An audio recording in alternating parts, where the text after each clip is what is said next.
Bien, les doy la más cordial bienvenida a su curso de medicina legal.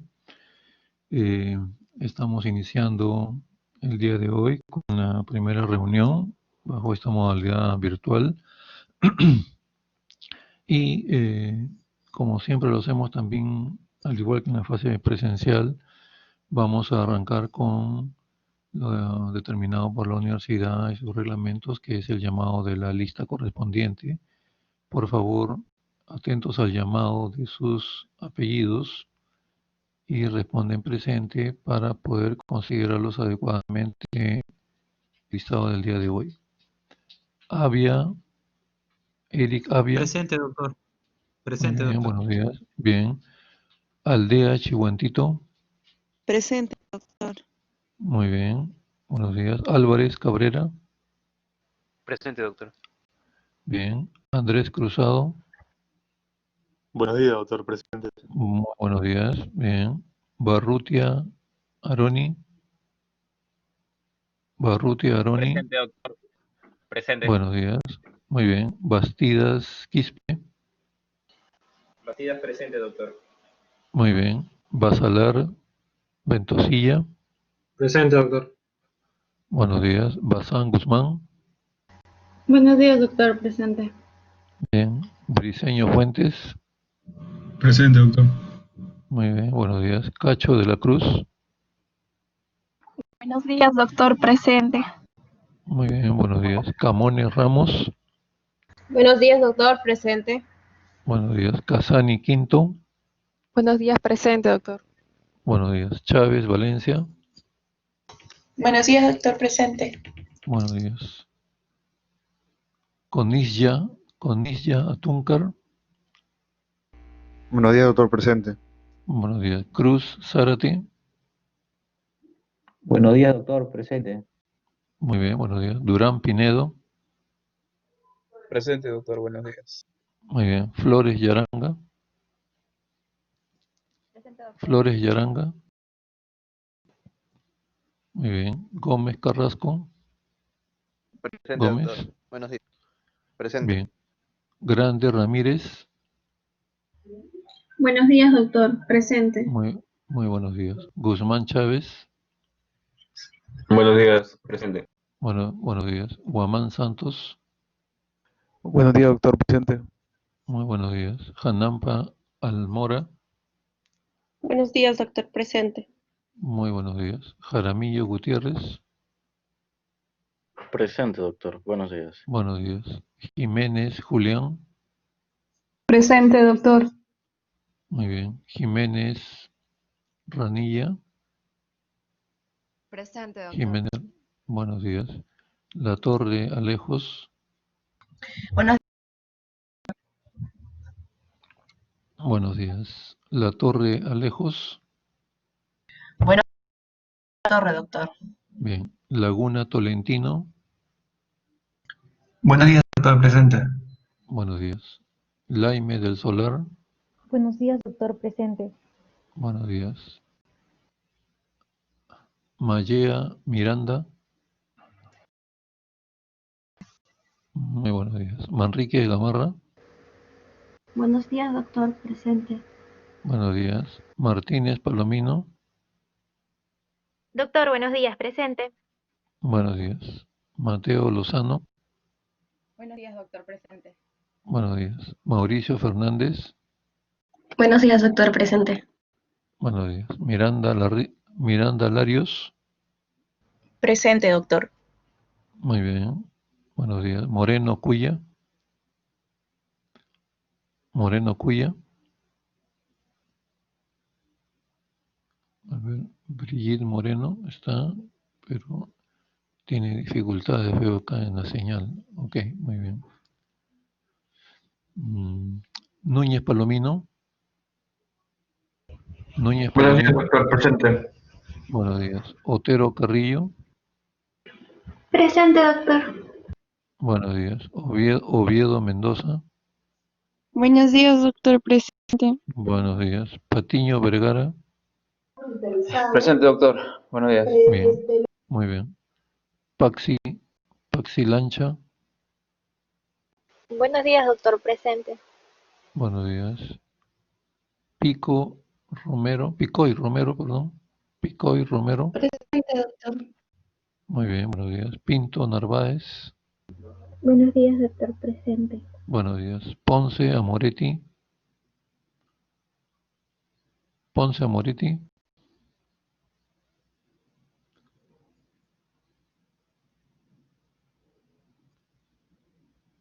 Ponce Amoretti no se encuentra. No lo veo que se ha unido tampoco. Bien. Quesada Valverde. Presente, buenos días, doctor. Buenos días. Quispe Escalante. Presente, buenos días. Buenos días. Ramírez Aldaña. Presente, doctor. Buenos días. Buenos días. Rodríguez Guillén. Rodríguez Presente, Guillén. Presente, doctor. Buenos días. Muy buenos días. Romero Chávez. Buenos días, doctor. Presente. Buenos días. Rosado Ramos. Buenos días, doctor. Rosado. Presente. Muy bien. Salas Reyes. Buenos días, doctor. Presente. Buenos días. Salinas León. Presente, doctor. Muy bien. Santiago Irrazábal. Buenos días, doctor. Presente. Buenos días. Sosa Fernández. Buenos días, doctor. Presente. Bien. Soto Carranza. Buenos días, doctor. Presente. Bien. Buenos días. Suaznavar Campos. Buenos días, doctor. Presente. Buenos días. Tito Zapata. Buenos días, doctor. Presente. Muy bien. Torres Rotalde. Torres. Presente, doctor. Buenos días. Buenos días. Y Gubón González. Buenos días, doctor. Presente. Muy bien. Buenos días. Ponce Amoretti no se encuentra. Sí, doctor, ¿Es estoy el otro? presente, disculpe. ¿Sí? Ah, ya. Sí, sí, acá. Ok, listo. Entonces, bien. Bien. Muy bien. Felicitaciones. Todos están unidos a la sesión. Entonces, eso es un buen comienzo. Bien. Entonces, nuevamente dándoles la bienvenida a este su curso y mencionarles, evidentemente, como ustedes ya el día de ayer he subido al aula virtual, algunos probablemente ya lo han revisado, el sílabo y los dos archivos correspondientes a esta primera reunión. El curso, como ustedes ven en el sílabo, así como otro, realmente la línea de medicina legal, es un curso eminentemente teórico-práctico. Lamentablemente, por las circunstancias actuales de esta pandemia COVID-19, nos hemos visto ya desde el semestre anterior, 2021, en la obligación de desarrollarlo por esta vía, esta modalidad virtual, en la cual estamos adaptando, digamos, el material que tenemos. Pues bien, entonces, dicho esto, ustedes están viendo que está planteado en el sílabo actividades teóricas que están calendarizadas para los días miércoles. Con ustedes, que es el grupo 2 de teoría, tenemos de 40 a 11 y 20 de la mañana. Y con el primer grupo, el grupo 1, tenemos tenido ya la primera clase teórica de 8 de la mañana a 9 y 40. Lo importante es destacar que estemos oportunamente conectados. Sé que hay dificultades por el lugar, distrito donde vivimos, los equipos, muchas veces es el problema de la misma señal del internet, pero procuremos estar como ahora. Los felicito que han estado todos completos al llamado de la lista. Eso habla muy bien de ustedes y de todo el grupo en general, ¿ya? Bien, entonces las clases teóricas ya están calendarizadas, salvo que haya una situación de fuerza mayor, ¿no? De la universidad, de parte mía o de parte de ustedes también puede ser. Nos comunicaremos oportunamente para reprogramar y recuperar la clase que no se pueda hacer. La parte práctica, como ustedes ven, y me llamó una de sus compañeras, no sé si estará acá en el grupo 2 o está en el grupo 1, mencionándome la opción de que evidentemente había algunos grupos de práctica programados para el día martes, el día de ayer, ¿no? Hay otros grupos también para el día jueves, pero ellos no se preocupen, la modalidad que se ha llevado, y pensamos llevarlo de la misma manera, la modalidad que hemos llevado con el grupo anterior en el semestre pasado, ha sido de la siguiente manera.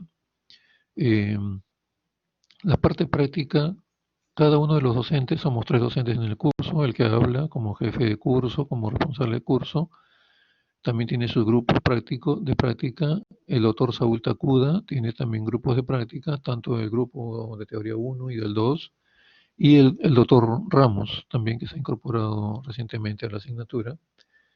Todos somos especialistas en el área de medicina legal, correcto, y tenemos amplia trayectoria. El que habla ya tiene más de 15 años llevando la docencia en la universidad.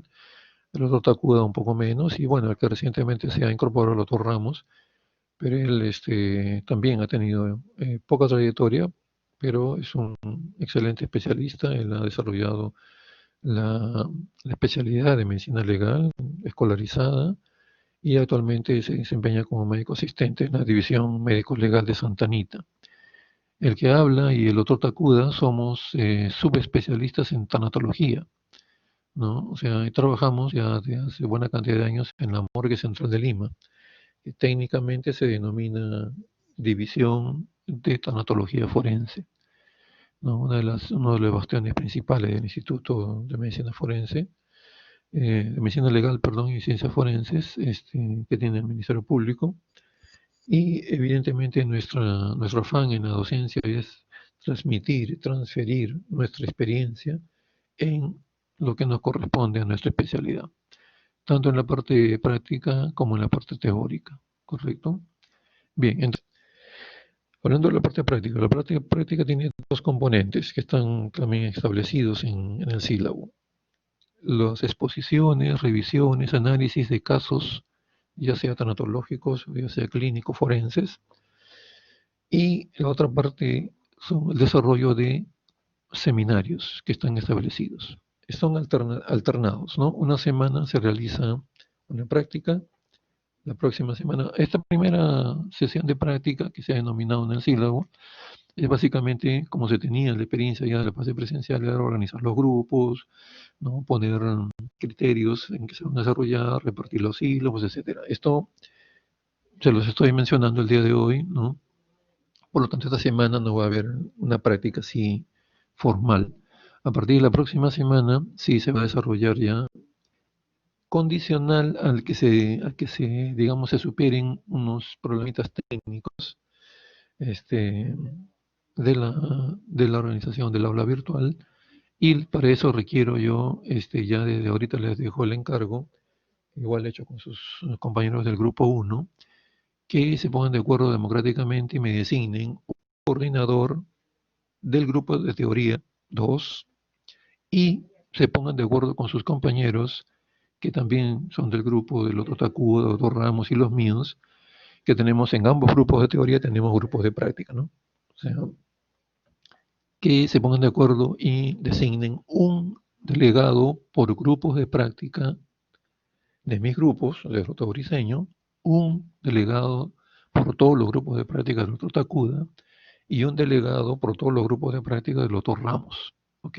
Eso me lo hacen saber a mí, para yo contactarlos y comenzar a darles los contactos con los doctores y vaya haciendo las primeras coordinaciones. A ver, un minutito, por favor, estoy nuevamente con ustedes, ¿no? Por favor.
Muy bien, nuevamente muchas gracias por la espera, yo estoy con ustedes. Entonces, mencionaba, la parte práctica tiene dos componentes. La práctica que se va a ver alternada con los seminarios. Los seminarios son temas, como ustedes mismos están apreciando o van a apreciar los que todavía no han revisado el sílabo, son temas complementarios a los temas tratados en teoría. Hay algunos que sí van a tener un tema de teoría. Para eso, desde ahora les voy avisando, los alumnos que tengan que desarrollar, exponer el seminario, no me van a repetir la teoría, sino cosas adicionales, cosas nuevas, cosas complementarias, como he mencionado. ¿Ok? Entonces, estos seminarios van a ser distribuidos entre los grupos que tiene cada uno de los docentes, en la forma más democrática y según acuerden con su profesor de práctica. Yo, por ejemplo, ya les voy avisando a los grupos de práctica que están en este grupo de teoría, acostumbro a desarrollar de acuerdo al número que tiene cada grupo. O sea, yo sé que tengo el grupo, por ejemplo, 1-1, 1-4, 1-7 y 2-1, 2-4, los que correspondan a este segundo grupo. Entonces, el primer grupo, 1-1, es el que va a desarrollar el primer seminario. El 1-4 desarrolla el segundo y así sucesivamente. Para que ya estén aprontándose desde ahora y vayan viendo qué temas les toca y vayan preparándolo. Tenemos una buena anticipación antes de que se ejecuten estos seminarios. Entonces no hay razón ni excusa para decir que hay poco tiempo ni nada por el estilo. El primer seminario se va a desarrollar de aquí todavía 15 días. Entonces tenemos más que suficiente para comunicarnos y enviar al docente, por ejemplo, los avances, exponer de acuerdo a los lineamientos que hay lineamientos generales y coordinaciones generales que realizamos entre los 3 docentes de la asignatura, ¿no? Y además de eso, hay ya puntos adicionales propios de cada docente, que el objetivo final es enriquecer la preparación de ustedes, enriquecer la mejor presentación y que tienda a la mejor presentación, este enriquecimiento de cada uno de los seminarios, ¿correcto? Entonces, en líneas generales, los seminarios, también yo doy la siguiente pauta al inicio del curso, deben ser desarrollados tomando estos 3 elementos. El primero, definir bien los términos, o sea, centrar bien el tema, ¿no? Que, por ejemplo, el primer tema de seminario, como ustedes ven establecido en el sílabo, es hablar acerca del certificado de función. ¿Qué cosa es el certificado de función? ¿Tiene alguna importancia? ¿Qué importancia tiene? Actualmente, por ejemplo, se ha hablado mucho en esta pandemia del famoso SINADEF, ¿no? SINADEF es el Sistema Informático Nacional de Defunciones, ¿no? Que se dice que es el que realmente tiene las cifras crudas, gruesas de los fallecidos, ¿no? ¿Qué cosa es esto? ¿Desde cuándo está funcionando? ¿No? ¿Qué significa el certificado de función? ¿Quién lo puso en marcha? A nivel solamente Perú, la OMS, la OPS, eso, centrar temas. Segundo punto, la base legal, ¿no? La base legal. Todo tema que se desarrolla en el curso, de hecho, debe tener una base legal, o sea, normas, leyes sobre las cuales se fundamenta el tema. El certificado de función. ¿Quién lo inventó? Mediante una resolución de la OMS, un decreto supremo acá en el Perú, resolución del MINSA, eso, analizar las bases legales. Dentro de esto también ya entra a tallar un poco su creatividad de ustedes, la creatividad de ustedes, la cosecha que tienen propia de cada uno para enriquecer el tema. Pueden, por ejemplo, hablar de bases legales comparadas. ¿Qué dice la ley, por ejemplo, del certificado de función aquí en el Perú? ¿Qué dice de otros países? El tema importantísimo y de actual boga, la violencia familiar. Bueno, es otro tema de seminario. ¿Cómo se está tratando la violencia familiar en Colombia, en Brasil, no sé, en Estados Unidos, en otros países desarrollados? Dista mucho de lo que se trata aquí. La ley que ha sido puesta en vigencia para prevenirla y sancionar los hechos de violencia familiar. Es una ley bastante moderna, es proactiva. Eso se trata de enriquecer en la parte de base legal. Y tercer punto y pilar fundamental, presentación de casos, casuística. ¿Correcto?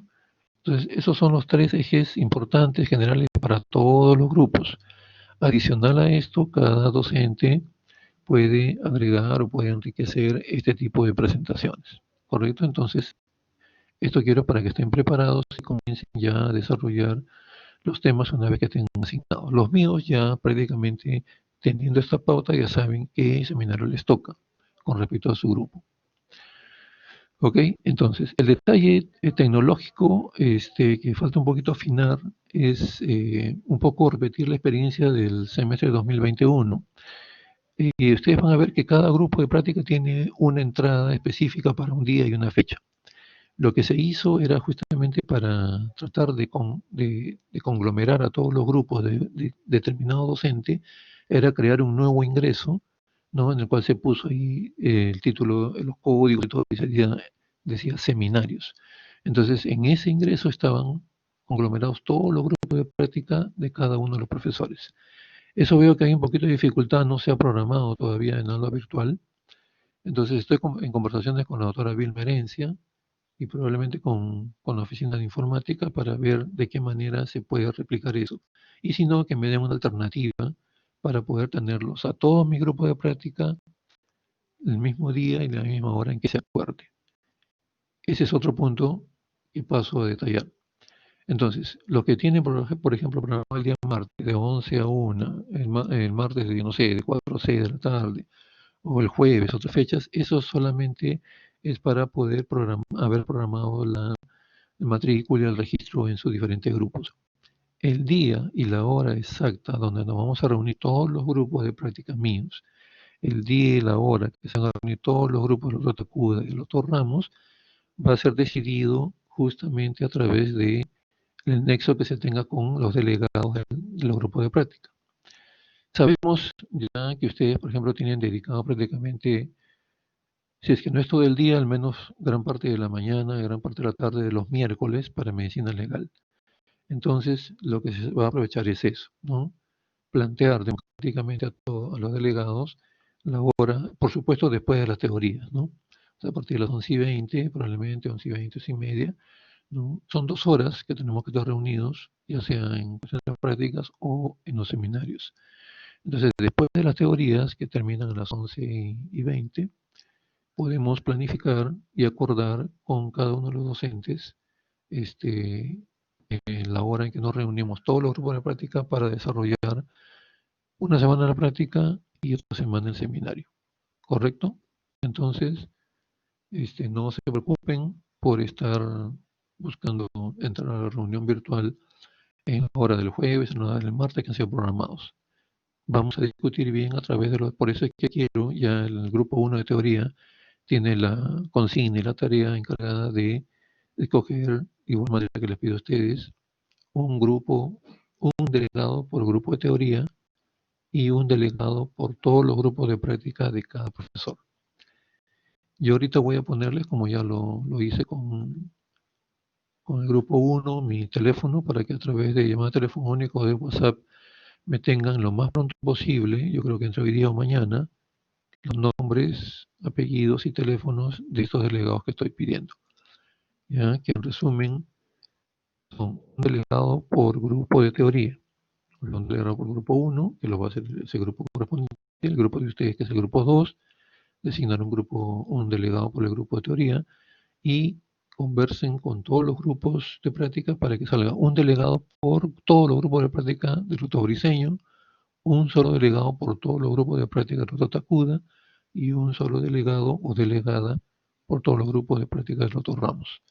Me lo hacen conocer cuanto antes para poder darles los datos de los doctores y ir coordinando, ¿correcto?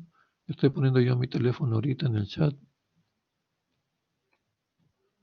para que tengan la manera como comunicarse y lo hagan. Ustedes creo que ya tienen en todo caso propuestas o designaciones, entonces eso va a ser mucho más rápido y más expeditivo la comunicación. ¿Estamos? Entonces, yo creo que esta parte ya estará. Pasemos rápidamente a definir la cuestión de las evaluaciones. Como ustedes ven ahí, también en esta etapa virtual, un poquito del semestre anterior, hubo ciertas, no inconvenientes, sino ciertas dificultades, porque en otras, como ustedes están enterados, probablemente en otras facultades, se ha determinado mediante la comisión esta que lidera y que está coordinando las clases virtuales, que la evaluación sea continua. O sea, pero selección de medicina. Entonces, medicina, el semestre pasado ha sido, como siempre, se ha ido planificando y llevando a cabo las evaluaciones. En el curso de medicina legal, las evaluaciones han sido las siguientes, como siempre, y esto creo que no hay inconveniente para poder seguir haciéndolo este semestre. Las evaluaciones teóricas son dos. Una evaluación parcial que está programada, va a ser el día miércoles, la hora se va a definir bien, ¿no? Puede ser ambos grupos a la misma hora, no creo que haya inconveniente, porque vuelvo a repetir, ustedes tienen toda la mañana del miércoles destinada a medicina legal, eso ya se le comunicará, pero no voy a mover otro día. Siempre, además, hay disposición también de las autoridades de que las evaluaciones se tomen dentro de los horarios del curso, para que no haya ningún inconveniente ni choque con otras asignaturas. Entonces, esas fechas, al menos en cuanto a las semanas, están programadas en el sílabo. Una evaluación parcial y una evaluación final. Cada una de esas evaluaciones tiene en el promedio final un peso de 30%. Y la nota práctica va a salir de sus intervenciones, aportes, discusiones en las prácticas y fundamentalmente la nota que va a ponérseles en la exposición del seminario y la presentación, por supuesto, del tema, ¿no? Ya cada profesor determinará, de hecho, por vía virtual, ¿no? Al correo de cada uno, probablemente le reciban al menos es lo que acostumbro yo, mi correo, una vez haber hecho la presentación del seminario, se envía justamente la presentación ordenada que han hecho para tener eso, la base y la corroboración que han cumplido con el trabajo. Y, de hecho, su exposición, pues, la manera como enfocan el tema, el docente se va a dar cuenta de que tanto dominan el tema y se asignará una nota específica para cada alumno. ¿Ya? Ustedes ya discutirán con los profesores cómo va a ser. Hay un número más o menos regular de alumnos, ¿no? Creo que está fluctuando entre 7 o 8, algunos creo que tienen hasta un poco más de componentes. No es tan recomendable que todos hagan la exposición, ¿no? O sea, un momentito, por favor.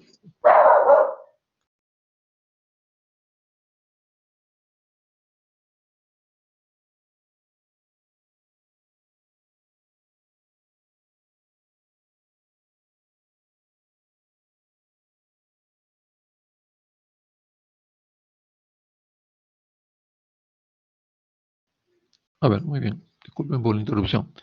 Entonces, el seminario va a tener que abordarse y acordarse con cada uno de los docentes si va a ser expuesto por todos los integrantes del grupo, ¿no? O solamente por algunos que decide el mismo grupo. De tal manera que las notas que se les otorgue a esos expositores puede irradiarse al resto del grupo. Entonces, la responsabilidad del grupo va a ser asignar a los mejores ponentes, pues evidentemente, ¿no? Y que puedan ser así. Ahora, si se decide con el profesor de práctica que todos los 8 o 9 van a coger una partecita de la exposición, bueno, eso ya es decisión de cada docente de práctica con los alumnos, ¿correcto? Yo suelo con los míos, si son muchos, ¿no? Por ejemplo, si son 4 o 5, como ha habido ocasiones, el grupo ponen es todos, que cada uno se gana su nota. Pero si ya son más de 7 o 8, yo creo que no es práctico, porque hay temas que evidentemente sí son extensos, pero otros que no son tanto. Entonces, agarrar un pedacito cada ponente no es tan práctico, ¿no? Entonces, pero eso siempre suelo yo democráticamente trasladarle la responsabilidad a ustedes en coordinación con su jefe de práctica, con sus profesores de práctica. Bien, entonces esa va a ser la nota fundamental para la práctica y que va a tener un valor de 40%, ¿ya? De tal manera que con el 30% de cada uno de los exámenes teóricos tenemos todo lo global del promedio final. El examen sustitutorio no es para levantar nota, es para el examen sustitutorio lo rinde aquel alumno que ha desaprobado en el curso. O sea, vale decir, ha desaprobado las evaluaciones teóricas fundamentalmente, ¿no? Porque Si ustedes se esmeran, hasta ahora no tengo datos históricos de que algún alumno haya sido jalado en la exposición del seminario.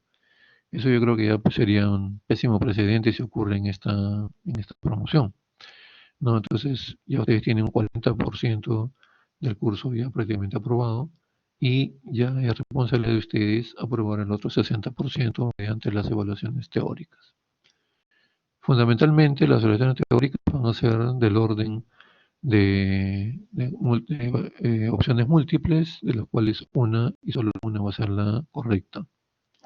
Ojo, también aparte de para hacer, digamos, de que de una u otra manera todos nos involucremos en la revisión de los seminarios, va a haber preguntas también de los mismos, ¿correcto?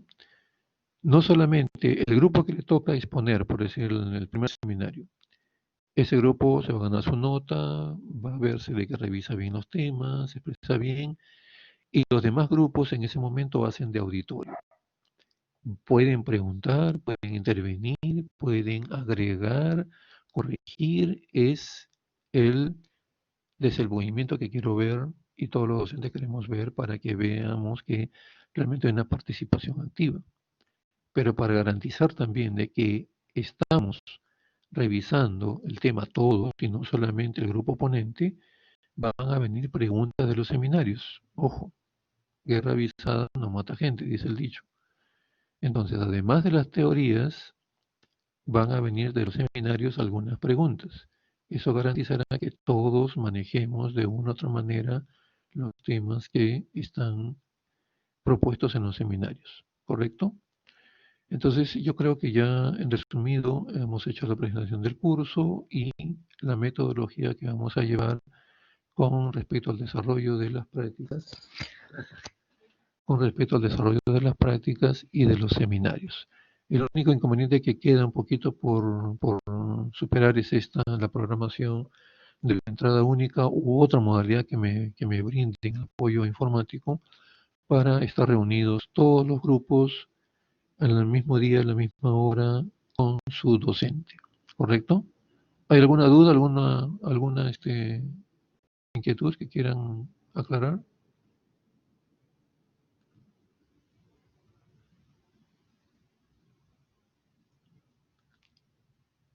¿Todo está claro?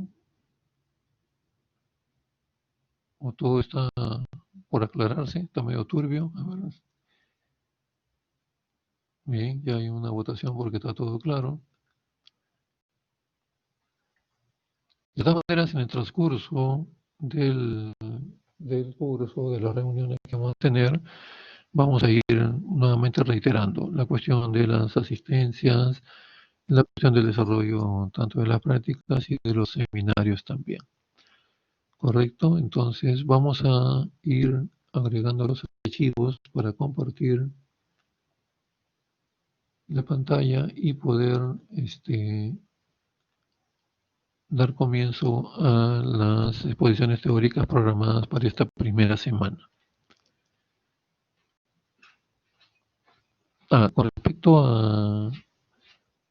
Bueno, ahora les reitero un poco la felicitación por estar todos presentes en la reunión y si hubiera algún tipo de inasistencia, la única justificación es por motivo de enfermedad que va a tener como plazo máximo una semana para ser presentado, evidentemente por vía virtual, el certificado de descanso médico correspondiente, debidamente firmado, sellado por el médico que está avalando ese descanso médico.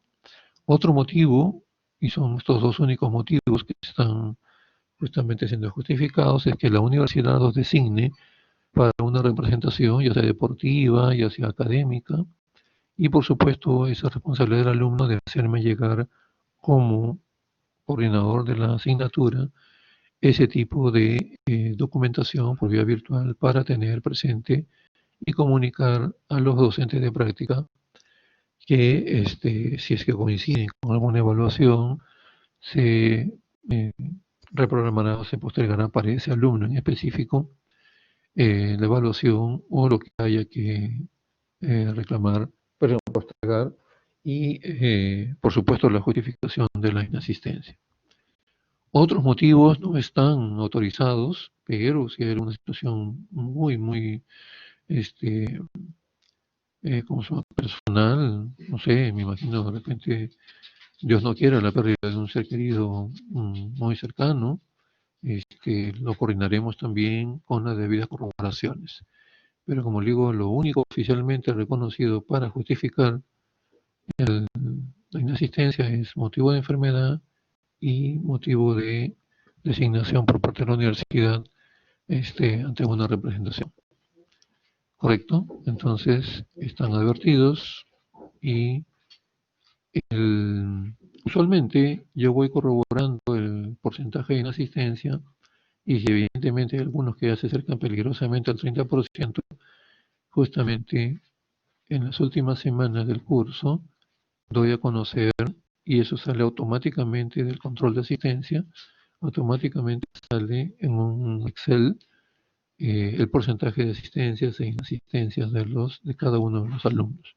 Eso no es invención mía, es propuesta de la universidad para tener el debido control de la asistencia de los alumnos durante el semestre. Bien, dicho esto entonces, espero entre hoy día o mañana la propuesta de los delegados, por favor, ya en coordinación con sus demás compañeros, ya lo más pronto posible para comenzar una vez que ya tenga la corroboración de las entradas únicas por cada uno de los docentes, ponerlos en contacto con el doctor Takuda, el doctor Ramos y yo me comunicaré también con mis delegados o delegadas para seguir desarrollando sin mayores inconvenientes el semestre correspondiente. ¿Ok?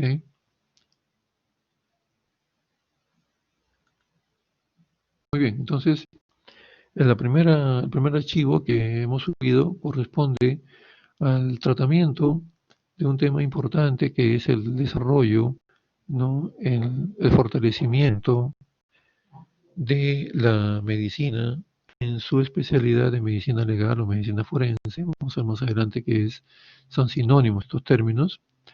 Y como siempre, como en toda ciencia, en toda especialidad, profesión, mayormente se ha visto fortalecida y mucho del nacimiento de estas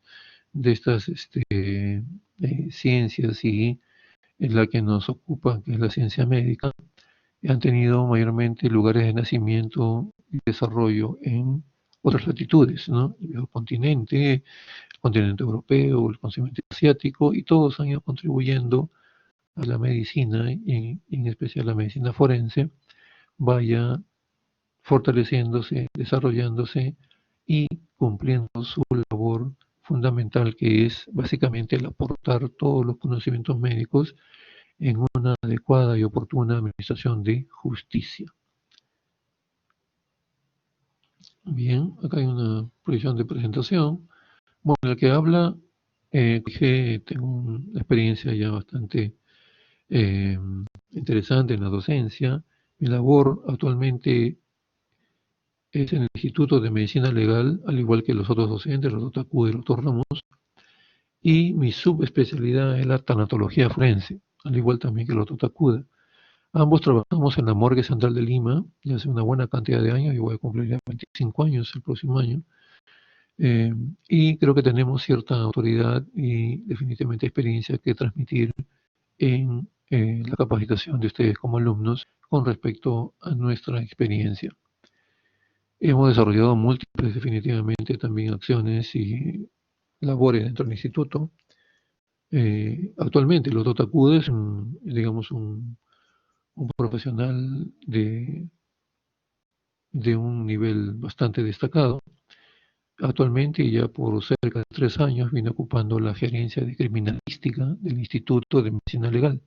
Y ahorita vamos a ver justamente en la proyección correspondiente a los datos históricos de medicina legal en el Perú, la gerencia criminalística tiene a cargo unidades que son muy importantes, gravitantes en el desarrollo y desempeño de nuestra institución.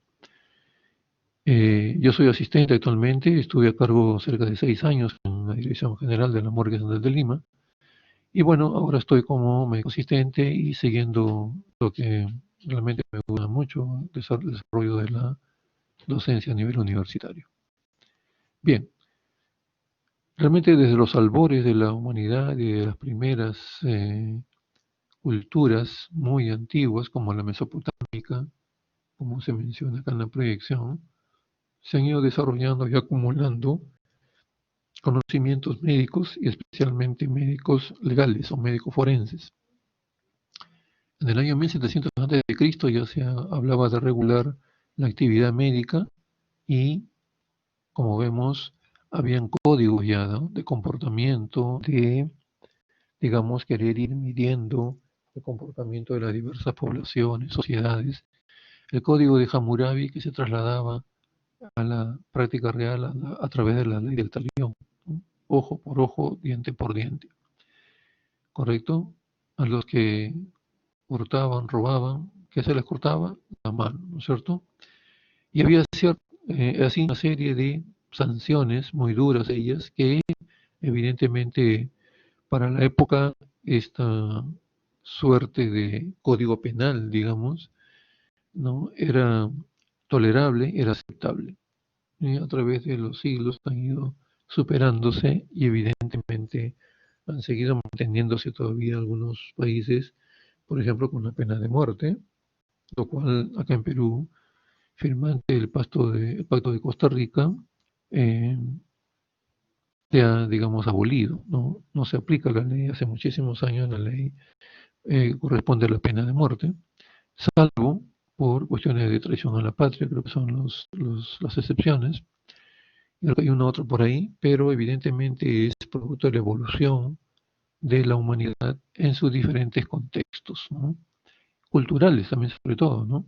Así como todavía hay, por ejemplo, en los países musulmanes, penas de muerte que a nosotros nos parecen inconcebibles, ¿no? Por ejemplo, el ahorcamiento, el lapidamiento. Entonces, eso obedece a su situación de tipo cultural, más que nada. Y eso es lo que estamos un poquito revisando, ¿no?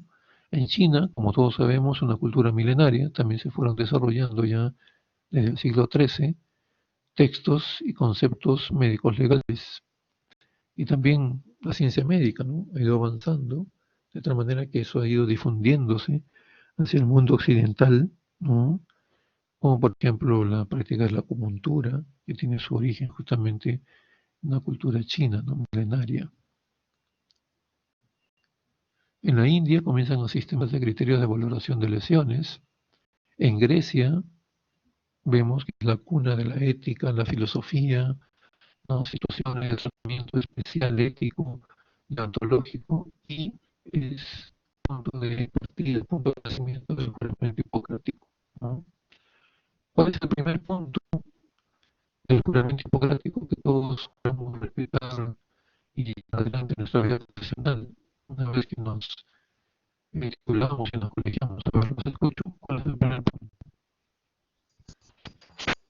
El primer precepto del juramento hipocrático.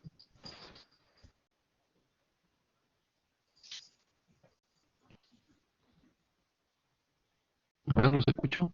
Despierten.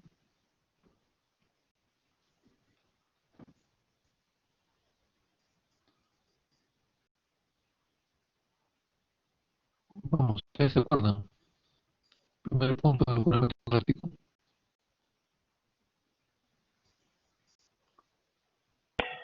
Doctor, disculpe, se le está escuchando entrecortado. Sí, Sí. ya, correcto, correcto. Vamos a ver si realmente es problema de la señal, ¿sí? Ahora se le escucha mejor, doctor. Sí, doctor. Ahora se me escucha mejor, ¿verdad? Ya, correcto, correcto. Bien, les pedí a ustedes que intervengan acerca de que me hagan recordar cuál es el primer punto, ¿no?, del juramento hipocrático. ¿Cuál es el primer principio que debemos No tener sé. muy presente? Primo, no, Primo no, non nocere. ¿Qué significa eso? Bien, ¿qué significa primero no eso? hacer daño. Pero no sé. Primero no hacer daño. Así es. Primero, no hacer daño, ¿no es cierto?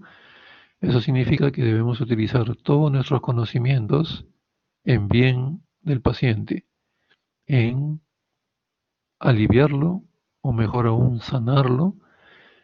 Evidentemente todo debe estar orientado a eso. Pero la realidad muchas veces nos dice otra cosa, ¿no? Que justamente por efecto del acto médico que realizamos con el paciente, ocurren situaciones adversas a su salud y a veces ocurre un daño extremo, que es la vida, la pérdida de la vida del paciente, la muerte del paciente.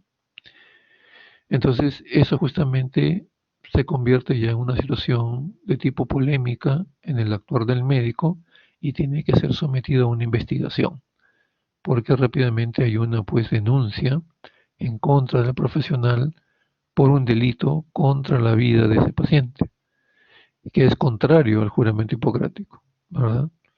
Vamos a revisarlo en su debida oportunidad y vamos a hablar sobre la responsabilidad de tipo médica, ¿no?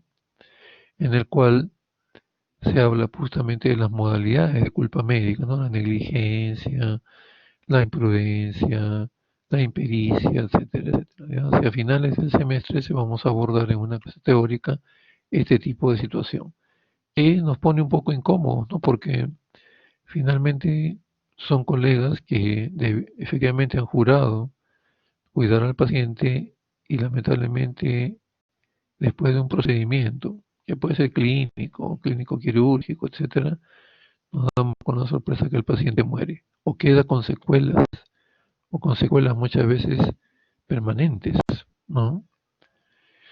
Entonces, esto ahí se, digamos, entra un poco en entredicho este justamente juramento hipocrático. Bien, sigamos entonces. Gracias por las diferentes acciones. Acá tenemos una ilustración justamente del juramento hipocrático. Seguimos entonces con el desarrollo de la ciencia médico-forense, de la ciencia médica y de la medicina legal o medicina forense. En la etapa medieval, ¿no? Ya tenemos que, por ejemplo, en España comienza a desarrollarse algunos temas, algunos tópicos ya mucho más especializados, ¿no? Por ejemplo, aquí comienza el estudio de las lesiones enfocados a penas e indemnizaciones. No olvidemos que si alguien comete un crimen, ¿no? O alguien comete una agresión contra otra persona y, por ejemplo, le deja una secuela permanente o le amputan un brazo, una pierna, eso, además de sancionarse con la pena privativa de la libertad, también tiene un trasfondo de tipo civil, que es resolver, digamos, o responsabilizarse, responder ante ese daño que se ha cometido con un resarcimiento económico, que se denomina la indemnización y actualmente tiene el nombre de reparación civil, ¿no?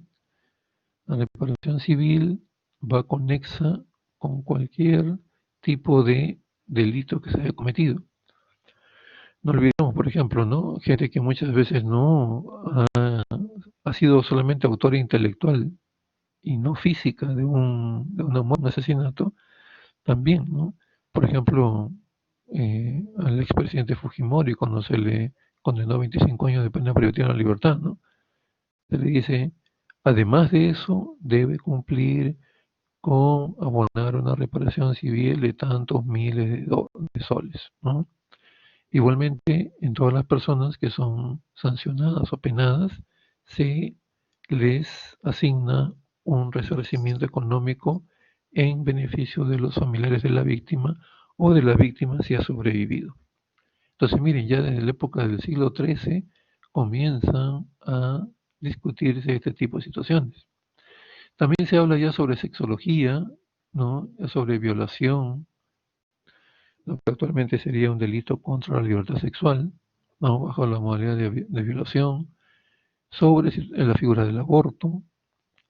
Ya comienza a discutirse y a copiarse conocimientos sobre patología mental. El estudio del cadáver también comienza a ser sistematizado.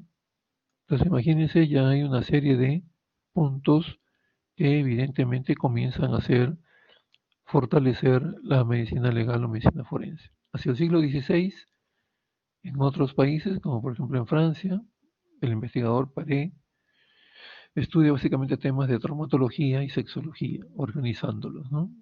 Juan Fangoso en España escribe sobre las declaraciones que han de hacer los cirujanos acerca de las enfermedades y muertes que atienden estos, ¿no?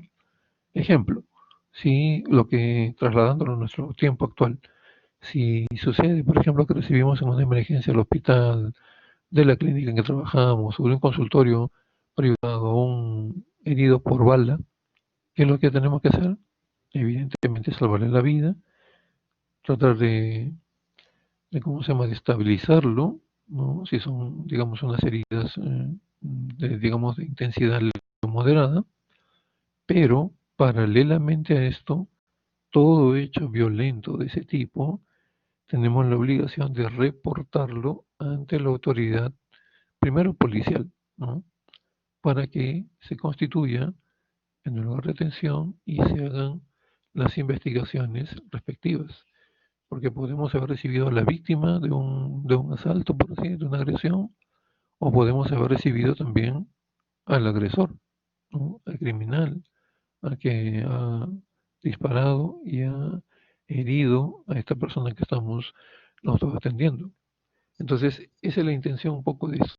Ya se tenía desde esa época, imagínense, la previsión de comunicar, ¿no?, a la autoridad correspondiente sobre este tipo de hechos. De igual manera, enfermedades. Ahora tenemos las enfermedades de reporte obligatorio e inmediato, ¿no? Como por ejemplo, ¿cuáles enfermedades son las que debemos reportar si lo recibimos en nuestro consultorio? A ver, los escucho.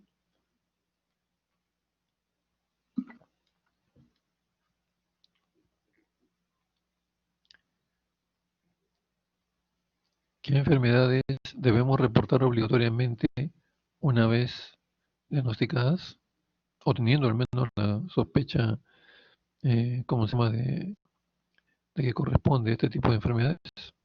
TBC, ya, ¿qué más? VIH, ¿qué más? ¿Otras?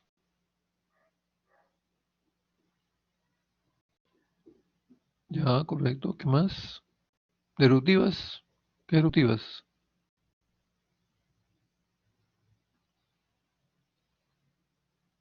¿Sarampión? ¿Puede ser? Sí, ¿no? ¿Puede ser varicela, doctor? También, sí, puede ser también, claro. Ya, porque eso está realmente para el reporte de ese tipo de enfermedad, las metaxénicas, exacto. Por ejemplo, la rabia, ¿no? Si corroboramos llega a nuestro consultorio un caso de rabia, tenemos que reportar inmediatamente, ¿no? Muy bien, muy bien. Gracias por los aportes. El cólera, efectivamente, ¿no? Toda enfermedad de esa, ¿para qué? No solamente, porque esto no implica evidentemente ninguna acción, sino para que se tomen las medidas epidemiológicas respectivas, ¿correcto? Ahora el COVID-19, efectivamente, muy bien, muy buen aporte, ¿no? Persona que llega con los elementos que ya sabemos nosotros altamente sospechosos de COVID, inmediatamente reportarlo, ¿no? O derivarlo a las instancias correspondientes para su atención especializada, ¿no? Más aún si llega pues, con dificultad respiratoria, con una saturación de oxígeno menor de 93, etcétera, etcétera, ¿no? Y debemos reportarlo inmediatamente. Entonces, de eso se trata, ¿no? Estas enfermedades, que imagínense ya se vislumbraban en el siglo XVI, ahora simplemente ya las tenemos también ya debidamente registradas y debemos informarlas. Bien. El periodo de madurez de la medicina legal o medicina forense llega alrededor del siglo XVIII, ¿ya? La intervención de la Iglesia es importante dentro de ello. Van apareciendo nuevos tópicos y nuevos tratamientos. Acá, por ejemplo, aparece investigación sobre el infanticidio. Se escribe sobre los informes médicos, o sea, cómo organizar un informe para que eso sea digamos, ya una guía para todos los demás médicos, ¿no? Cómo reportar yo, por ejemplo, una agresión de tipo sexual. ¿Qué es lo que debo revisar? ¿Qué es lo que debo tener en cuenta? ¿No? Entonces comienzan a aparecer ya propuestas, inclusive las propuestas en forma general desarrollo, por ejemplo, del documento importante que ahora conocemos como historia clínica, ¿no? Comienza a organizarse ya, ¿no? ¿Qué es lo que debemos tener presente? ¿Cómo debemos ir desarrollando el examen del paciente? Entonces, imagínense, ya desde el siglo XVIII comienza a tenerse mayor conciencia de esto. Entre el siglo XVIII y el siglo XIX ya hay un reconocimiento de la especialidad y después de algunos investigadores que profundizan en ello, la primera cátedra, o sea, el primer curso, se desarrolla en Nápoles a cargo del investigador forense Ronchi en 1789. Luego también ya esto se va contagiando a las demás universidades y centros superiores, y en Francia también se va ya dictando cursos de la especialidad de medicina legal, ¿correcto? O medicina forense. De igual manera van apareciendo investigaciones, ¿correcto? Y aparecen ya también revistas, ¿no? Médico-legales, perdón, revistas donde se publican artículos de investigación médico-legal.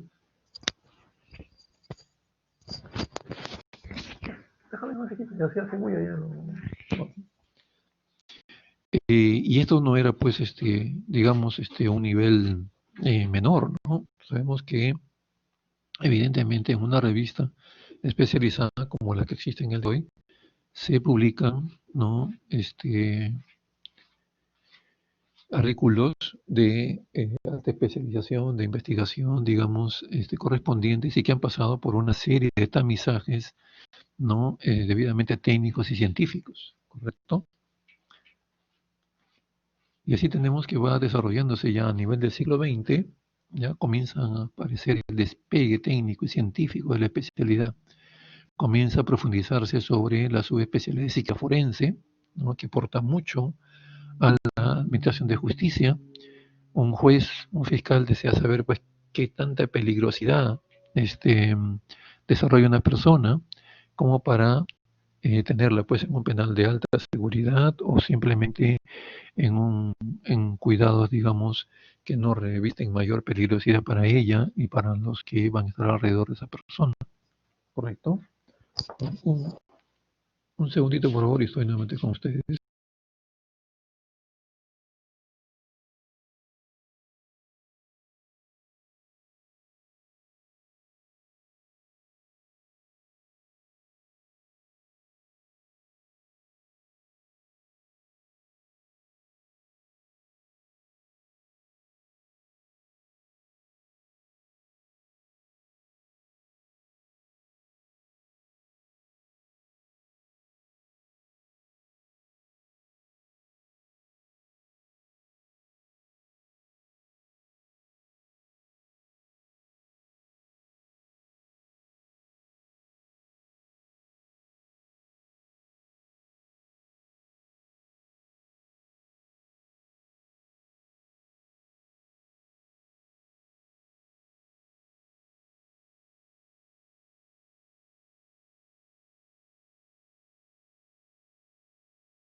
Bien, a ver, nuevamente con ustedes. Entonces comienzan a aparecer ya en este periodo de despliegue científico de la medicina legal, comienzan a aparecer tópicos mucho más especializados y nuevos. Por ejemplo, tenemos la toxicología. La toxicología básicamente está a cargo de los químicos farmacéuticos, ¿no es cierto? El médico puede tener, evidentemente, cursos de especialización en esta área, todo, pero los que primigeniamente comienzan a desarrollar investigaciones de tóxicos, venenos, efectos de las diferentes clases de alcoholes, comienzan a hacer investigaciones, por ejemplo, en disparos. Actualmente se investiga los metales pesados, aunque son componentes de la pólvora. Quienes tienen a cargo esencialmente la investigación de estos datos son los químicos farmacéuticos, que han abierto una gran beta de trabajo en estas áreas, ¿no? Antes el químico farmacéutico pues simplemente se dedicaba a su farmacia una vez que salió de la universidad o a trabajar en los grandes laboratorios farmacéuticos, pero ahora tenemos una gran brecha de trabajo abierta hacia ellos, ¿no? La investigación de lo que es tóxicos, la investigación de metales pesados, la investigación de lo que es elementos contaminantes. Entonces es realmente digamos, un campo promisorio de desarrollo técnico-científico para los químicos farmacéuticos.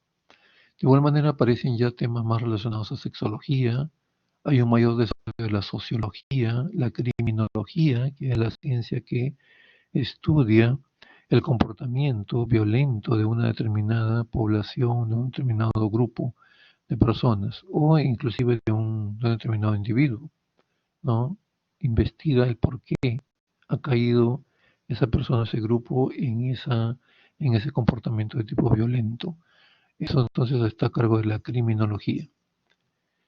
Finalmente aparece ya una vertiente importante sobre lo que es la identificación, ¿no? Identificación por medidas antropométricas, hay un desarrollo de la antropología forense a este nivel también, y se consolidan ya las investigaciones identificatorias de dactiloscopía, la odontología, por ejemplo, y finalmente, hacia las dos últimas décadas del siglo XX, el desarrollo de la prueba de ADN, ¿no? Entonces, imagínense el siglo XX, realmente, como dice el título, es el despegue científico de la especialidad, ¿correcto? En el siglo XXI asistimos a una progresiva diferenciación de los contenidos, ¿no? Cada vez aparecen, como hemos mencionado en el siglo anterior, más temas, más subespecialidades, ¿no? Dentro de la antropología, por ejemplo, forense, ha dado un gran crecimiento. Ha habido casos en que no se ha podido, solamente se contaba con restos óseos, un esqueleto que aparentemente estaba completo, se verifica que correspondan a una sola persona, y luego, ¿cómo identificamos? Si son huesos, ya no da lugar a la dactiloscopía, ¿no? No hay huellas, no hay huellas dactilares ahí. Segundo, por ejemplo, muchas veces en la odontología no se encontraba el cadáver, el esqueleto estaba incompleto, no eran aprovechables las piezas dentarias, o había a veces esqueletos que evidentemente no contaban con una buena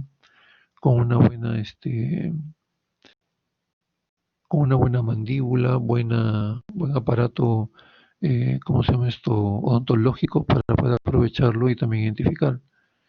Entonces, lo que quedaba antes del desarrollo del boom de lo que es el ADN era intervenir a través de la antropología. La antropología desarrolló bastantes técnicas, ¿no? Evidentemente países desarrollados que tienen una alta tecnología.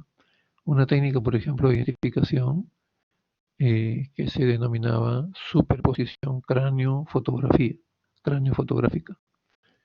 Entonces se conseguía de la persona en vida fotografías en un primer plano, si es posible, digamos, sonriendo para ver las piezas dentarias y hacer una comparación. Luego esta fotografía se incorporaba a un software, ¿no? Como estamos hablando de elementos óseos, se tomaba una buena radiografía, lo más nítida posible del cráneo, y se hacía una superposición. Esta determinación o esta identificación está basada en comparación de los que denominan los técnicos, los científicos que determinan esta modalidad, en comparar puntos craniométricos, ¿no? que coinciden entre la radiografía del cráneo con la fotografía que se ha incorporado. Entonces, si hay una superposición, van coincidiendo algunos puntos. Y se tiene que, evidentemente, por decir, si son 100 puntos, si tenemos 80, 90, pues altamente probabilidad. Aquí se trabaja con probabilidades. Alta probabilidad que sea la persona que se está identificando o buscando. Entonces, eso ha desarrollado bastante bien en las últimas décadas. De igual manera, aparece ya, por ejemplo, el derecho sanitario, el derecho médico. El derecho médico, ¿no?, es ya toda una vertiente importante en la cual se va desarrollando una serie de actividades médico-legales y que van siendo comparadas con el avance del derecho, de las leyes. De tal manera que hacia el final ya de estas últimas décadas se está corroborando que la medicina legal es una ciencia, ¿no?, o parte de la ciencia médica que colabora en forma muy importante y que es una especialidad central, digamos, que convoca, ¿no?, que irradia también hacia otras especialidades el interés o la necesidad de que estas especialidades colaboren, ¿no?, y se constituyan como ciencias forenses, colaborando con la administración de justicia. Por ejemplo, tenemos estos nombres aquí, por ejemplo, la ecología, ¿no? Hace algunos años atrás era impensable que la ecología fuera dibujada como un área necesaria y de participación de las ciencias forenses. En cambio, en los últimos años ya se está recibiendo, por ejemplo, ¿no?, denuncias de delitos ecológicos, se está recibiendo delitos medioambientales que se cometen por ejemplo, industrias mineras, ¿no?, o compañías mineras que hacen explotación, ¿no?, a miles de metros de altura en una población o cercanos a una población y no toman las medidas pertinentes para garantizar de que no se está dañando el medio ambiente. De tal manera que se constituye la Fiscalía como defensora de los derechos ciudadanos y ¿qué es lo que se hace? Abrir una investigación, ¿no? ¿A quienes convocan? El equipo forense, liderado por un médico, seguido por un químico, un biólogo, y se constituye en el lugar que ha sido denunciado. ¿Por qué motivo? Porque se supone que estos contaminantes de la explotación minera van justamente a alterar todo el medio ambiente, contaminando ríos, lagunas, que muchas veces se constituyen como únicos medios o únicos lugares de obtención de agua de la población que vive cerca a esta mina. Entonces, si estos elementos que son liberados después del procesamiento de la explotación de minerales son altamente contaminantes, se va a comprobar. Llega el químico, toma muestras del agua, llega el biólogo, va a estudiar los recursos hídricos, los peces, va a estudiar las plantas, va a estudiar los animales que hay, que tienen a cargo por la población, qué enfermedades o qué alteraciones están teniendo, y las va a comparar con los efectos de los contenidos elevados de los contaminantes en el agua. Entonces, de eso se trata, de que haber una intervención, ¿no?, mediante operativos para demostrar técnica y científicamente que efectivamente la explotación minera se está realizando ahí, está constituyéndose en un perjuicio para la población. De tal manera que con estos informes ya especializados, la autoridad fiscal presenta la denuncia, se convierte en un caso judicial y entonces se demuestra que hay un delito. Se sanciona a la minera provocando su cierre o que realice la indemnización correspondiente, además de corregir su procedimiento en la explotación de los minerales. Y así por el estilo, como ustedes ven, hay una serie de especialidades que se dirigen aportando sus conocimientos y constituyéndose en lo que se denomina ciencias forenses. Y tenemos entonces la denominación o la designación, el concepto de ciencias forenses. Ciencias forenses son el conjunto de conocimientos obtenidos mediante la observación, el razonamiento, el método científico, sistemáticamente estructurados, coherentes, ciertos, verificables, contrastables, capaces de ser expuestos en un foro y que son esenciales en el proceso de investigación de un delito con el objetivo de obtener una adecuada administración de justicia. Entonces, en resumen, la orientación y el aporte de la medicina legal y de todas las otras disciplinas va dirigido a esto, ¿no? Su aporte es esencial y todo lo que se reproduzca, todo lo que se investiga, todo lo que se presente como informe, como una pericia dentro de las ciencias forenses puede ser replicado, puede ser verificado, porque se ha hecho siguiendo el método científico, ¿no? De tal manera que podemos replicar bajo las mismas circunstancias y consideraciones en otro lugar, en otro país, lo que estamos aportando, lo que se está demostrando con ese resultado, con esa pericia, con ese examen, ¿no? Porque todo está sustentado técnica y científicamente. Bien. Bien, estas últimas proyecciones vamos a ir pasándolas un poco rápido porque además del texto que contiene, son conceptos, digamos que son lógicos y son ya sabidos por todos nosotros. Las ciencias forenses desbordan el interés individual y particular para relatarse en el orden social. Hay un impacto social, ¿no? Porque de hecho que se está contribuyendo en la administración de justicia, es importante nuestra intervención entonces, ¿no es cierto? En la prevención muchas veces de muchas situaciones violentas, por supuesto que sí, ¿no? Sí, estamos revisando, analizando a las víctimas de violencia familiar y aportamos efectivamente un buen resultado, eso va a ser irradiado hacia una prevención. Se van a tomar las decisiones drásticas que tengan que tomarse, ¿no? Entonces, eso es importante en el desarrollo de la medicina legal o medicina forense. El orden moral, ni qué decirlo, ¿no? Esto entra a tallar en lo que mencionábamos del orden ético, no, moral del comportamiento del profesional forense. El orden profesional también, ¿no? Que menciona el profesional en ciencias forenses que ignore sus deberes y obligaciones, que renuncie a sus principios éticos, queda expuesto a sanciones, ¿no? Se le puede denunciar, se le puede también sancionar debido a que sea apartado, porque muchos profesionales usan pues su sapiencia, sus conocimientos para intereses individuales, intereses que no van dirigidos a aportar conocimiento para una administración de justicia adecuada. Obligatoriamente uno tiene que intervenir salvo que haya un conflicto de intereses, ¿no?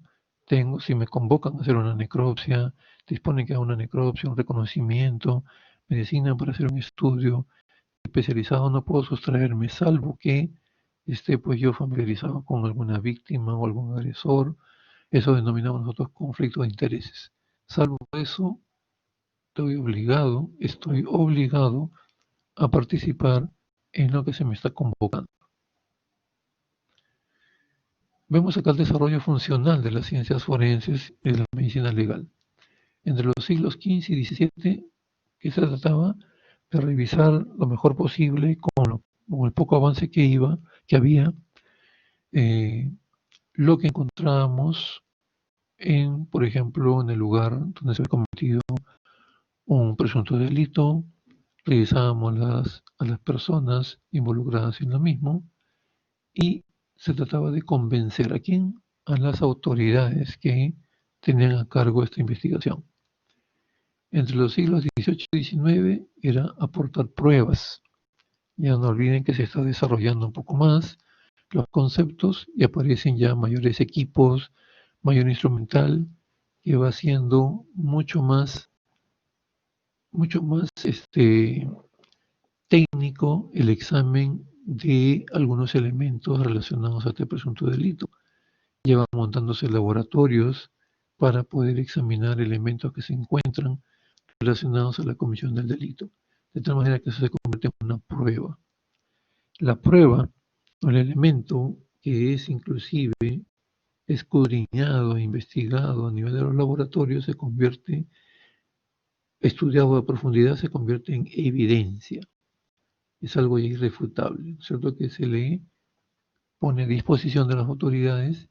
Entonces, durante el siglo XX, con todos los avances, ya se aportan evidencias contundentes. Lamentablemente, en las últimas décadas del siglo XX, comienza también a ser infiltrado toda institución médica por los actos de corrupción y se va perdiendo valores. Entonces, el gran reto, la gran responsabilidad en este siglo XXI de los profesionales forenses es, además de aportar evidencias, desarrollar valores, ¿no? Rescatar valores, ¿correcto? Que sean éticos, que sean morales y que no pongan en tela de juicio la decisión final de los administradores de justicia. El perfil de científico forense también igual, vamos a ir pasándolo. Esto es algo completamente lógico, ¿no? Un contenido humanístico, orientado siempre a buscar el bien común. Una clara concepción de la justicia, esto es algo evidente. Definida formación científica, no solamente para los forenses, sino también para los que pueden tener otra especialidad, ¿no? Tener conocimiento profundo de su especialidad, conocimiento del método científico. Para el forense sí es necesario tener conocimientos jurídicos, ¿no? Al menos importantes, generales. Hay que ser objetivos para la interpretación, reflexión y sentido común para emitir el juicio para jerarquizar los hechos, irnos por los más importantes, no dejar lo secundario para una revisión posterior. Hay que ser prudentes en la elaboración de los dictámenes y en la formulación de conclusiones. Tenemos que ser objetivos, ¿no? Tenemos que mencionar y decir lo que es, no elucubrar y no decir, no suponer cosas. Evidentemente, si estamos manifestando nuestra opinión, tenemos que ser prudentes con el tratamiento de esa información y sobre todo también con nombres y apellidos de la gente involucrada en la investigación. Imparcialidad, elemento importante en toda nuestra conducta profesional. El trabajo en equipo, ¿no? Es muy importante. Es lo que hasta ahora no estamos acostumbrados, ¿no? Siempre en un grupo trabaja el mismo de siempre, ¿no? Los demás ponemos el nombre nomás en la carátula. El trabajo en equipo es totalmente diferente. Todos hacemos nuestras partes a las cuales nos hemos comprometido. Evidentemente hay un jefe de equipo, un coordinador de equipo, pero el trabajo del equipo se caerá completamente si uno de los miembros o de los componentes no ha actuado adecuadamente o no ha cumplido oportunamente. De tal manera que todas las piezas, todos los componentes del equipo son muy importantes. Y eso es lo que tenemos que ir avanzando en crear cada vez más espíritu de trabajo en equipo. Comportamiento moral y ético a toda prueba, eso ya lo veníamos diciendo, ¿correcto? Como sello, como corolario en la formación y desempeño del profesional forense. ¿Alguna duda, alguna pregunta con respecto a esto?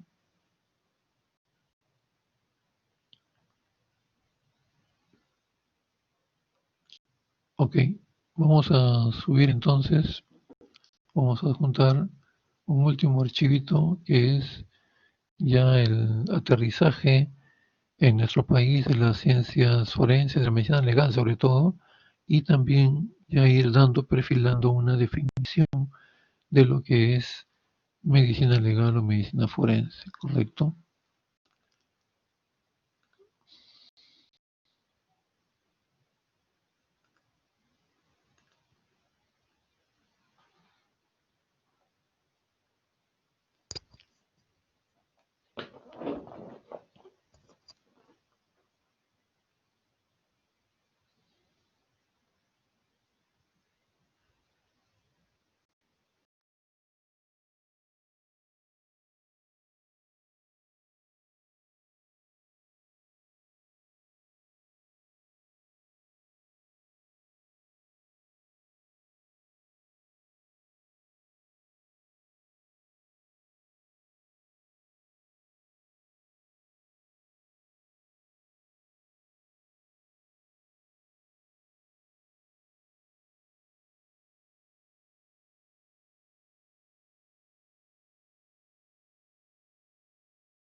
Ok, muy bien, entonces continuamos con la presentación de esta último archivo,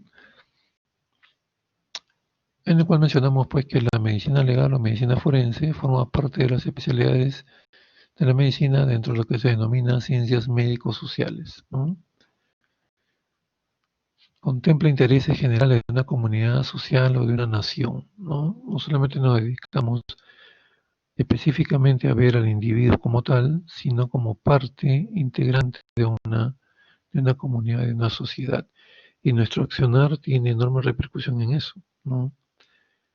Por ejemplo, las investigaciones sobre ejecuciones extrajudiciales, ¿no?, cometidas por los grupos subversivos y también, por qué no decirlo, de los grupos de las Fuerzas Armadas y Fuerzas Policiales en los últimos 30 años y en los últimos específicamente años de la convulsión política que hemos vivido, en el cual se ha demostrado, pues, sobre todo por esta famosa comisión de la verdad que fue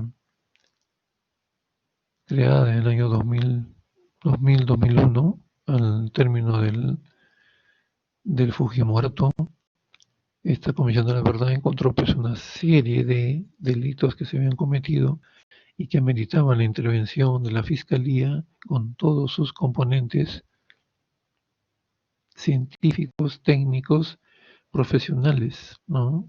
Con los cupo la responsabilidad de haber realizado una serie de exhumaciones para identificar los fallecidos, identificar las causas de muerte, establecer las responsabilidades a través de la Fiscalía y los juzgados, y esa entonces es un aporte de tipo médico-social, ¿correcto? No solamente individuo como sí, sino todo lo que representaba para su grupo familiar, su grupo social.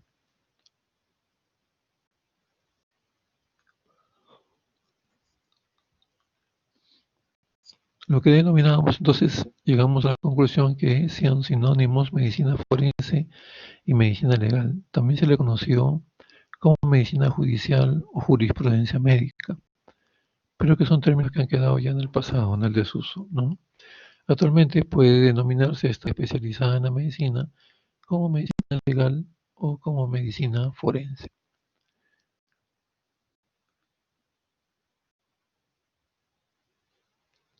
El campo de la medicina legal es sumamente amplio, abarcando no solo conocimientos de la medicina, sino también de todo conocimiento de las ciencias biológicas, como hemos mencionado en el cuadrito de la proyección anterior, ¿no? La medicina legal es considerada por muchos autores como la ciencia madre de las ciencias forenses, de gran auge en los últimos años a nivel mundial. En los primeros años la medicina legal era la llamada a solucionar los problemas de toda índole, en la cual se necesitaba opinión desde el punto de vista médico, biológico o lo que tuviera conexión para esto.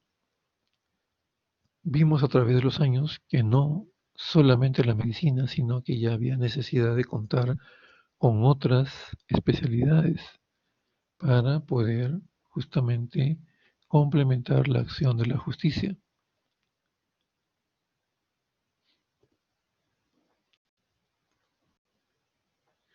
Entonces podríamos ir definiendo ya la medicina legal como la ciencia que tiene por objeto el estudio de las cuestiones que se plantean o que se presentan en el campo del derecho, y cuya resolución se fundamenta total o parcialmente en conocimientos médicos o biológicos previos, ¿no? El fiscal o el juez no son médicos de formación, no tienen los conocimientos adecuados para definir adecuadamente una lesión, un traumatismo, evidenciar una secuela permanente, temporal. No son médicos que pueden diagnosticar la causa de muerte después de realizado un cadáver.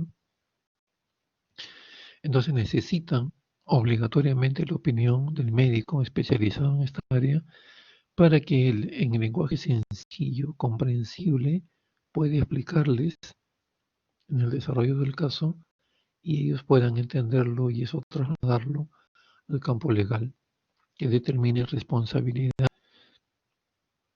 sobre la persona que está siendo investigada, de tal manera que entonces se puedan aplicar las sentencias, las reparaciones tipo civil y pueda como objetivo final administrarse adecuada y oportuna administración de justicia.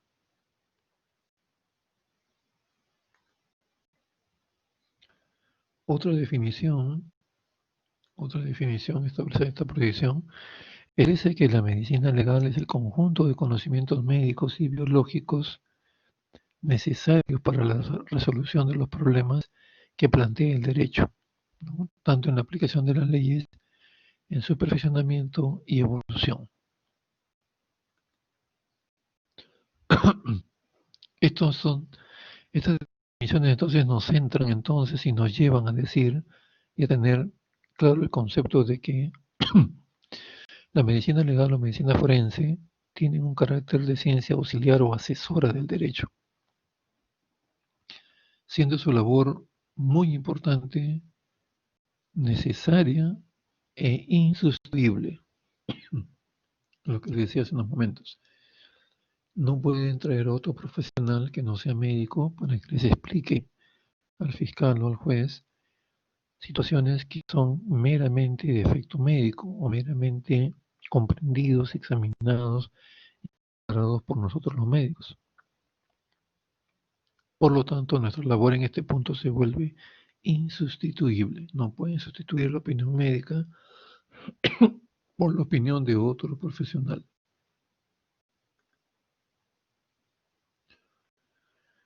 Esto ya hemos visto, la medicina legal se nutre de los avances científicos en todo el amplio campo de la medicina, ¿no? Y de otras ciencias, que en conjunto con ellas hacen las denominadas ciencias forenses. El campo de acción de la medicina legal son los procedimientos legales de orden penal principalmente, cuando hay un delito, hay un asesinato, hay alguna inadecuada atención para el paciente que denuncia haber tenido una secuela o una consecuencia debido a una atención de un médico. Entonces, esto es en el ámbito penal esencialmente, pero también en el orden civil, ¿no? Explicando justamente cuál es lo necesario para resarcir, ¿no? Parcial o totalmente el daño provocado. En la parte laboral también últimamente está siendo solicitada su intervención de medicina legal o medicina forense, correcto, porque no olvidemos que muchas instituciones, muchas empresas tienen, ¿no?, a trabajadores que están laborando muchas veces en condiciones inadecuadas. Ya hay dispositivos, normas que fijan que a partir de determinado número de trabajadores, la empresa debe tener como obligatoriedad un médico especialista en salud del trabajo, ¿correcto? Para prevenir, ¿no?, sobre todo enfermedades de tipo laboral. Igual manera, en partes administrativas también interviene muchas veces y en otros elementos que puedan ser requeridos una opinión altamente especializada. También corresponde al campo de la acción de la medicina legal la comprobación de ciertos estados fisiológicos o patológicos, la determinación de las causas de muerte. Estamos hablando ahí en el área tanatológica, ¿no?, que establece la cronología de los procesos biológicos, ¿no? El médico tanatólogo, una vez que procesa el cadáver, está en condiciones de decir la data de muerte, o sea, qué tiempo de muerto tiene la persona, con un aproximado, efectivamente. Después tiene la capacidad de decir la causa de muerte. Luego, si es que tiene información suficiente, el modo o manera en que falleció esa persona. Si fue accidental, fue un homicidio, fue un suicidio, etcétera, etcétera. Y finalmente, también tiene la capacidad para ir definiendo, ¿no?, por ejemplo, los elementos con que pudo haber sido provocado determinada lesión que llevó a la muerte a la persona. ¿Correcto? Entonces, como menciona aquí, la comprobación de ciertos grados de determinación de la causa de muerte, establecer relaciones significativas entre acciones y estados orgánicos, la cronología de procesos que hemos mencionado,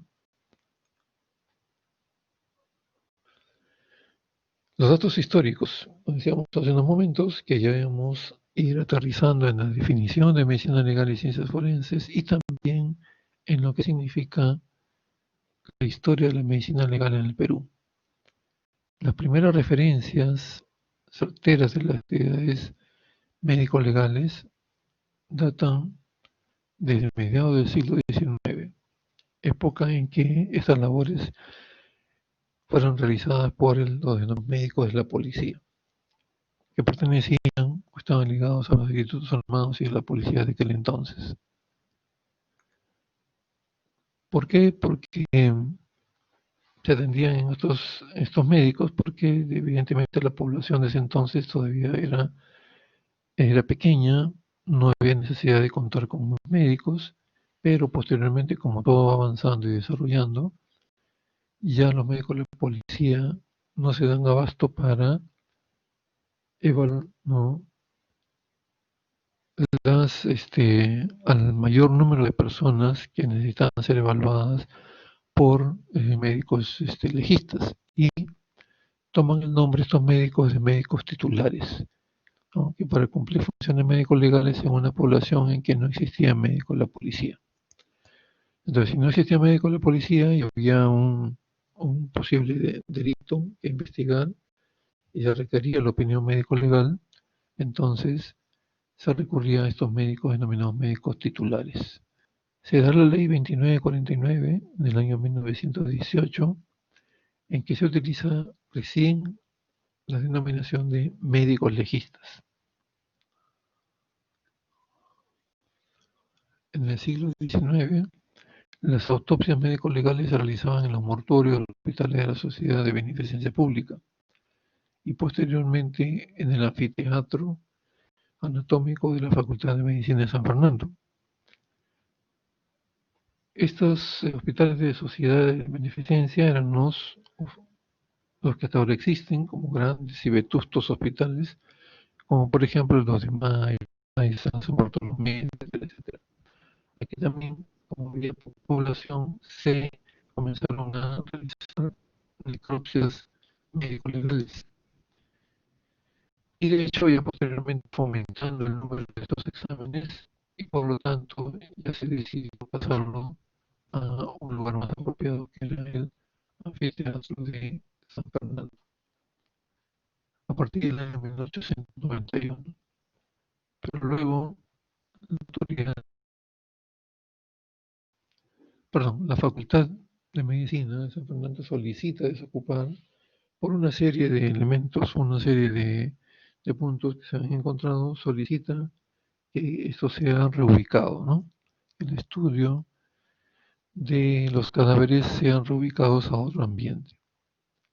No se tiene una certeza propia, pero se tiene alta probabilidad de que el lugar donde ocupa actualmente la Morgue Central de Lima es ese lugar que se le concedió, ¿no?, para realizar labores médico-legales ya especializadas, ¿no?, en lo que se denominaba ya desde ese entonces como la Morgue Central de Lima.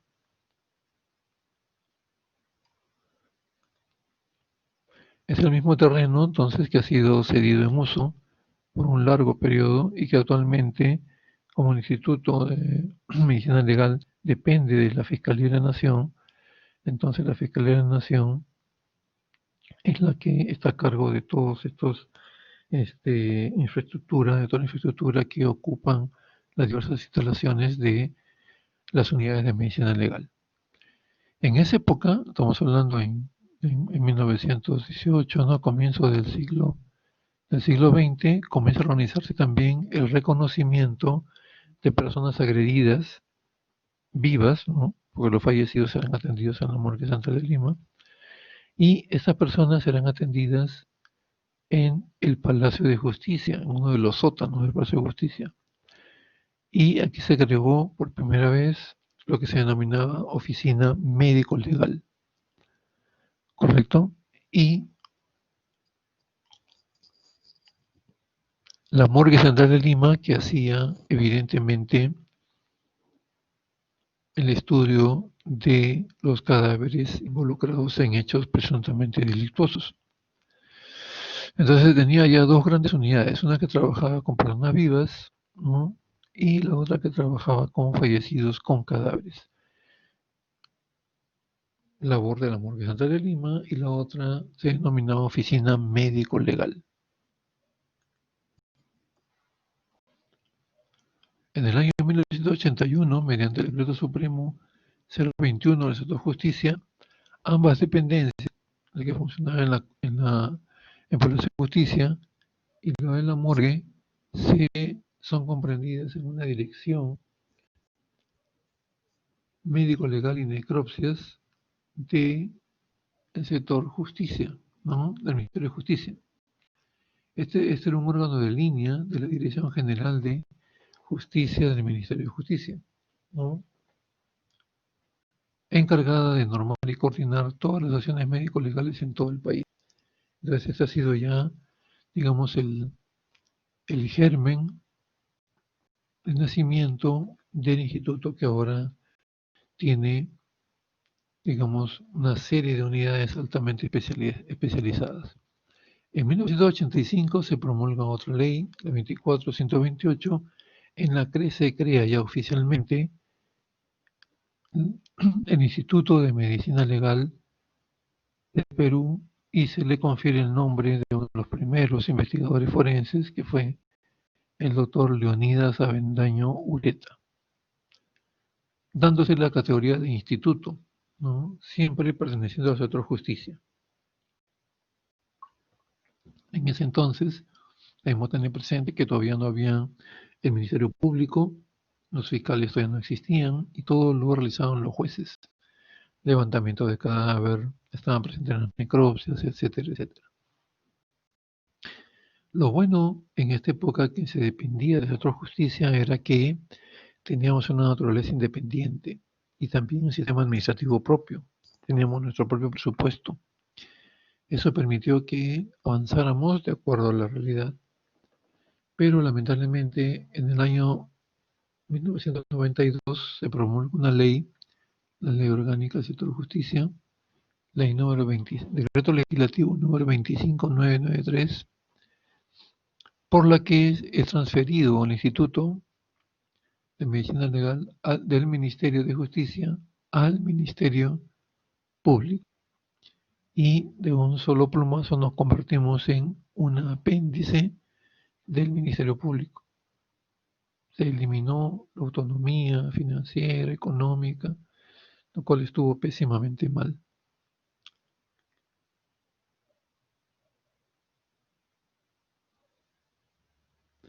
Entonces, acá tenemos, ya que actualmente pertenecemos al Ministerio Público, un poco para conocimiento general, la misión del Ministerio Público. ¿Qué cosa es el Ministerio Público? Es un organismo constitucionalmente autónomo que está al servicio de la sociedad y la administración de justicia, defiende la legalidad, los intereses públicos, la independencia de los órganos jurisdiccionales y la recta administración de justicia, fortaleciendo el Estado democrático, social y de derecho. Una misión un tanto retórica. Sabemos que en los últimos años también ha sido infiltrado lamentablemente el Ministerio Público por la corrupción, y tenemos ahí ejemplos que todos conocemos, ¿no? Esta nueva administración, con esta nueva actual fiscal de la Nación, está tratando de limpiar la casa y está tratando de poner las cosas en orden. Esperemos que alcance tiempo y logre su objetivo. Luego tenemos la misión del Instituto de Medicina Legal. Es un órgano desconcentrado del Ministerio Público, pero no es autónomo ni que tiene autonomía administrativa. Es rector de la medicina legal en el Perú.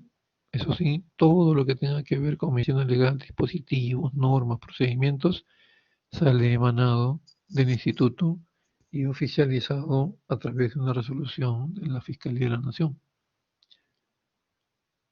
Tiene por misión el brindar área técnica forense que requieran la función fiscal, la función judicial, o sea, los jueces, y otros que no he aplicado.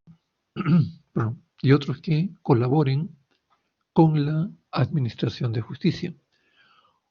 Otros, aquí involucra a otros, ponemos un ejemplo.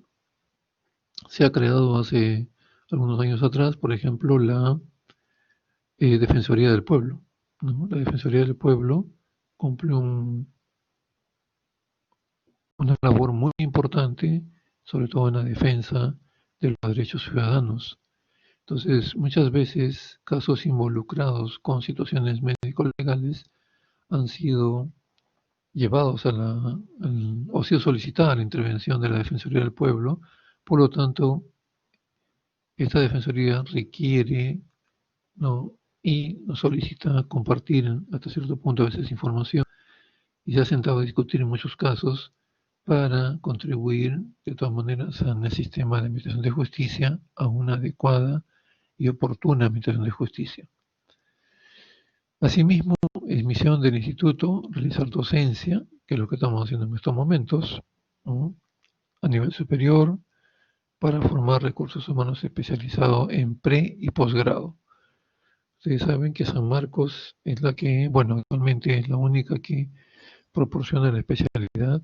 Han habido en anteriores años otras universidades que fueran autorizadas a dar título de especialista mediante lo que se conoce como competencias, ¿no? Pero según la SUNEDU, esto ya terminó, creo, el año pasado, y creo que solamente la idea es avanzar con la especialidad escolarizada solamente.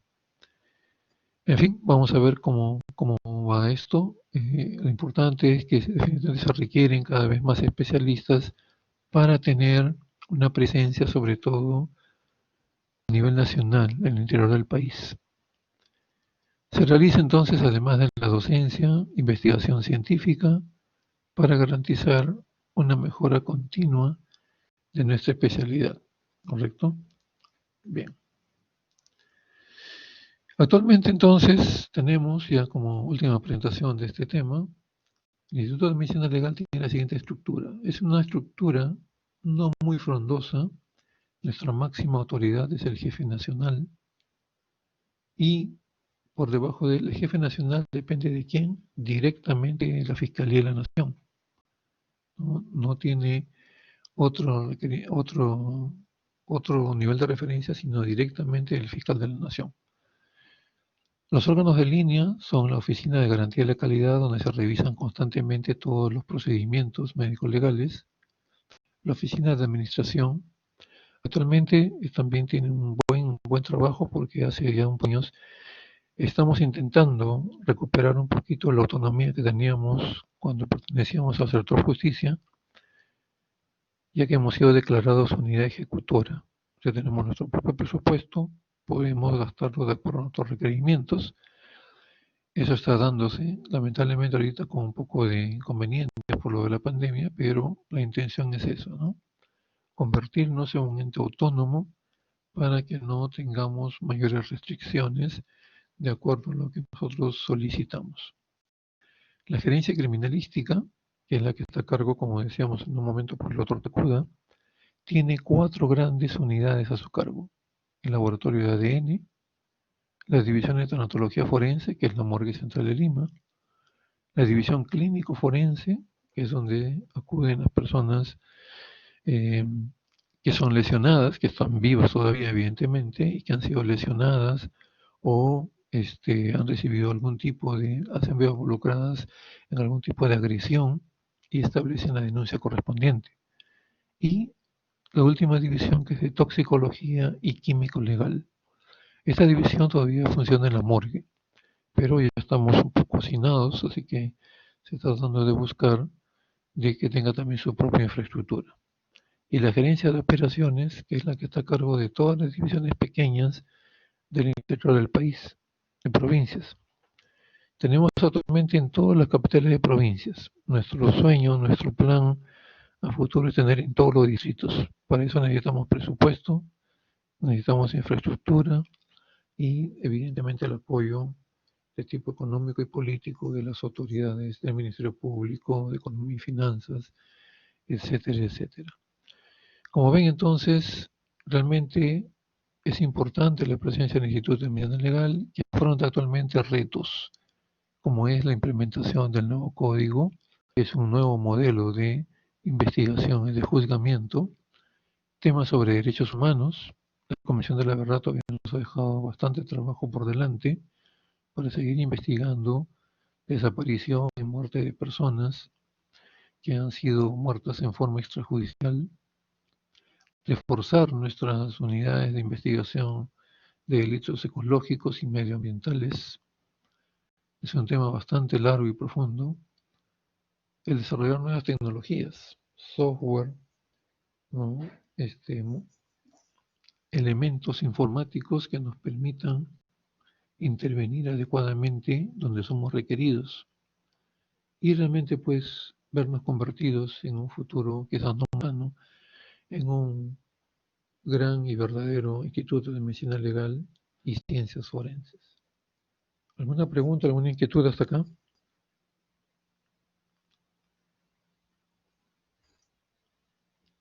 No, doctor. Correcto, muy bien. Entonces, les agradezco su atención, su participación en esta reunión virtual. Hemos terminado a cabalidad estos 2 temas que corresponden a la primera semana.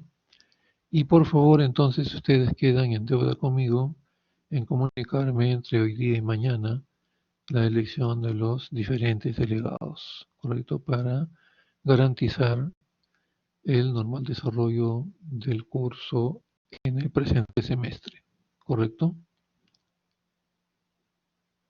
Sí, doctor. Muy bien. Entonces, a la espera de su comunicación, les doy muy buenos días, muy buenas tardes, ¿ya? No, todavía no son las 12. A cuidarse, que es lo único que podemos hacer, cuidarnos individualmente, cuidar a la familia, para que prontamente, esperemos que lo más pronto posible, tengamos ya las vacunas y estar mejor protegidos contra esta pandemia. Muy bien, muchas gracias por su participación. A la espera entonces de su comunicación y ya nos encontraríamos la siguiente semana. Muchas gracias. Muchas gracias, doctor. Gracias, doctor. Gracias, doctor.